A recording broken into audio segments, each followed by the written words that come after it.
The film begins in France during the height of World War II.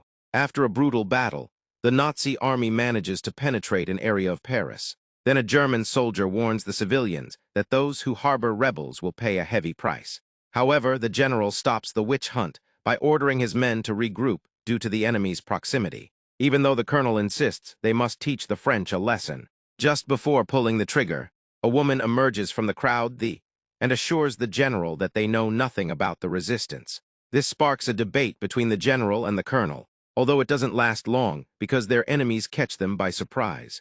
Perhaps I was premature in speaking in the plural, for it is actually about one man, a U.S. soldier who fights like an entire army. During his retreat, the colonel bids him farewell using the name Ryder, revealing that it is not the first time they have met. At point-blank range with grenades, the protagonist makes his way to the Nazi camp, but a sudden bullet brings him down. I didn't see that coming. It seems that what he experienced was a dream that went on too long, and yet he does not recognize the place he finds himself in. While exploring the area, he comes across a bag containing a rather intriguing assortment. A wallet without any documents, a pistol with special engravings, and the keys to a vehicle full of questions. The man goes to the motel receptionist, who informs him that he registered under the name Ryder, just as the colonel had called him in his dream. The newly christened Ryder finds himself on the outskirts with a spectacular motorcycle, which he soon discovers is his. Complete with a past he cannot remember, the man begins to explore the city, a city he does not know either. In that same city is located the headquarters of the Sanborn Group, presided over by Mr. Sanborn, an aging magnate who is almost always accompanied by his assistant. Jack, interestingly, both appeared in Ryder's dream, Sanborn as the general, and Jack as the German soldier interrogating the civilians. Speaking of the dream, they are soon approached by Sauch, whom we knew as the nefarious Colonel Sauch. He presents himself as a renowned architect interested in Sanborn's mega-project, which consists of completely remodeling the city. Although it was the project of his life, he has lately had doubts about it, because the inhabitants of the lower-class neighborhoods would be greatly harmed. However, Sauch takes it upon himself to dispel those doubts by reminding him that he has a place in history that must be earned, and that it cannot be done without sacrificing pieces. Along the way back with Ryder, he crosses a street that triggers a memory in his mind, a little girl being kidnapped by a criminal gang. Once he snaps out of his trance, the man enters a restaurant for breakfast, where he encounters a very familiar waitress, the French woman from his dream. The woman named Morgan works in her grandmother Shelley's restaurant, a kind lady who treats Ryder well. She was having an ordinary day until Jack and his men appear to collect the proper rent from Sanborn. Ryder keeps a close eye on them, especially on Jack, who prefers to leave without causing further scandal. What a mess. Once again, Ryder asks Shelley if she has heard of any recently kidnapped girl in the city. As she seems unaware of anything, the protagonist leaves without even saying goodbye. As soon as he hops on his motorcycle, his mind transports him to the past, this time not to World War II, but to ancient Rome.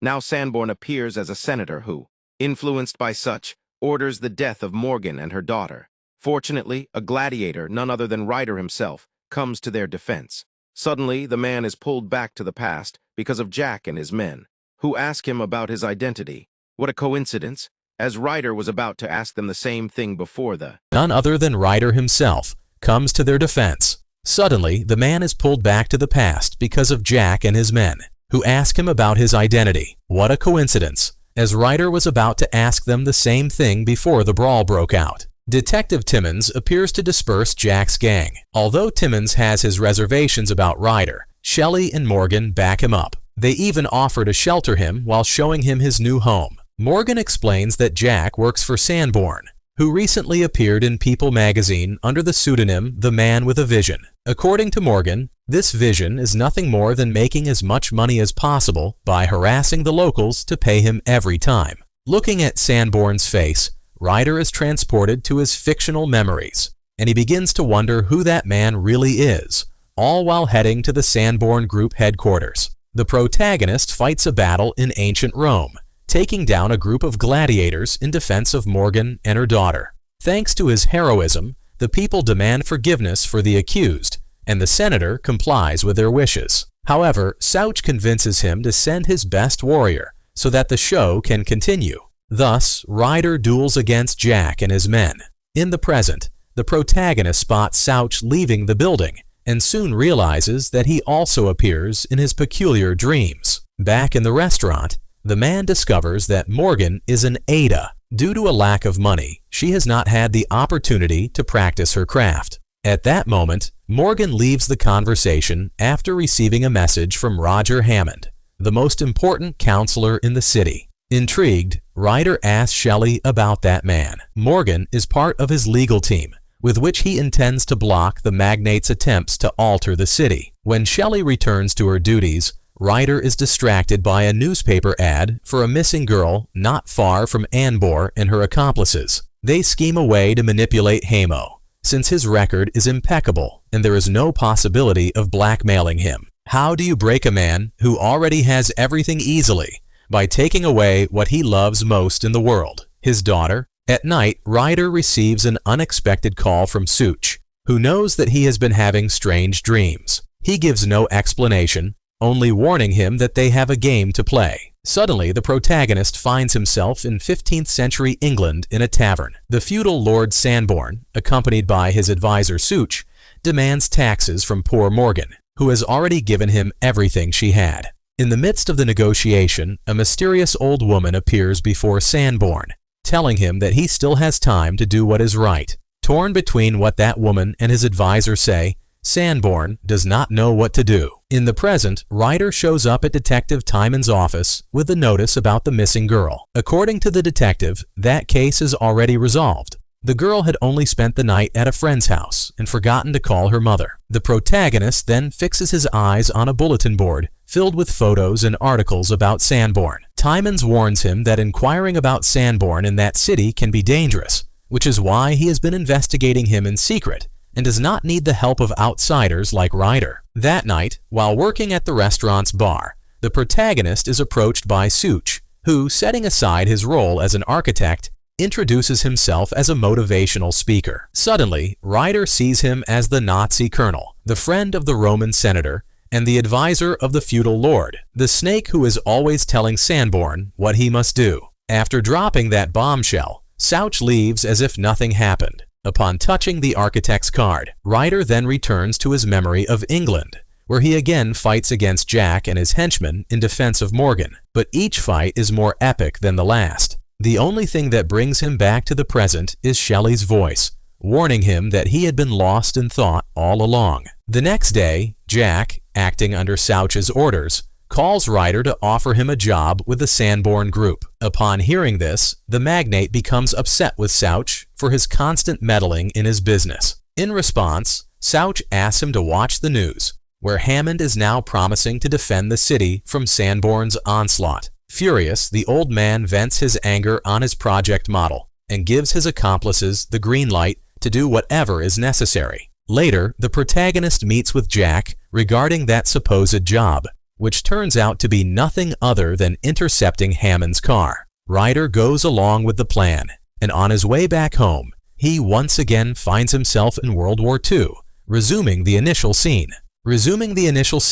General Sorn orders the withdrawal of his troops. Although Colonel Souch calls him a coward, an enraged general shells an innocent family, and soon regrets what he did, caught between dreams and reality. Ryder encounters Souch, who makes it clear that sometimes evil must triumph so that good can continue to exist. He invites Ryder to stop fighting against the inevitable and to go with the flow of whatever is happening. And just as suddenly as he appeared, Souch vanishes as if nothing had happened, back in the restaurant.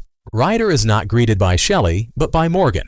Her granddaughter is covering his poker night. What luck for them. Unfortunately, their moment is interrupted by Detective Timons, who informs Ryder that after checking the records, he found no match whatsoever. Essentially, Ryder is a ghost, and he doesn't like ghosts. He prefers to evade the topic and continue his own business with Morgan. In private, she notices his collection of scars, memories of their past lives. Although Morgan feels happy by his side, she can't help but wonder about his past. The next day, when Ryder meets with Shelley, she shows him something he hadn't seen on Souch's card. His name spelled backwards means chaos in English. Meanwhile, Sorn comes across a letter on his desk that seems from another era in which he reads the phrase, "It's never too late to do what is right," the same thing that the old woman in his dreams told him, who turned out to be none other than Shelley. With this phrase echoing in his mind, Sanborn finally realizes the error he has committed, or is about to commit. Immediately, Jackie orders his men to scrap their plan.